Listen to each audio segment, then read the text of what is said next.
Chapter 6. How the Portuguese made a superb auto da fe to prevent any future earthquakes, and how Candide underwent public flagellation.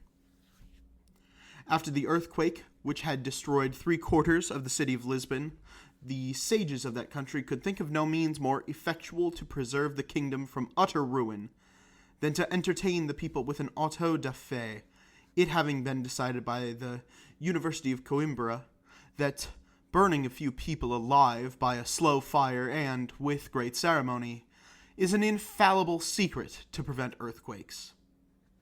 In consequence thereof, they had seized on a Biscayan for marrying his godmother, and on 2 Portuguese for taking out the bacon of a larded pullet they were eating. After dinner, they came and secured Dr. Pangloss and his pupil Candide, the one for speaking his mind and the other for seeming to approve what he had said. They were conducted to separate apartments, extremely cool, where they were never incommoded with the sun. 8 days afterwards, they were addressed in a San Benito, and their heads were adorned with paper mitres. The mitre and San Benito worn by Candide were painted with flames reversed, and with devils that had neither tails nor claws, but Dr. Pangloss's devils had both tails and claws, and his flames were upright. In these habits they marched in procession and heard a very pathetic sermon, which was followed by a chant beautifully intoned. Candide was flogged in regular cadence while the chant was being sung. The Biscayan and the 2 men who would not eat bacon were burnt, and Pangloss was hanged, although this is not a common custom at these solemnities.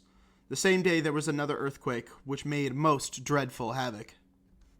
Candide, amazed, terrified, confounded, astonished, and trembling from head to foot, said to himself, "If this is the best of all possible worlds, what are the others? If I had only been whipped, I could have put up with it, as I did among the Bulgarians, but, oh, my dear Pangloss, thou greatest of philosophers, that ever I should live to see thee hanged, without knowing for what. Oh, my dear Anabaptist, thou best of men, that it should be thy fate to be drowned in the very harbor. Oh, Miss Cunigund, you mirror of young ladies, that it should be your fate to have your belly ripped open." He was making the best of his way from the place where he had been preached to, whipped, absolved, and received benediction, when he was accosted by an old woman who said to him, "Take courage, my son, and follow me."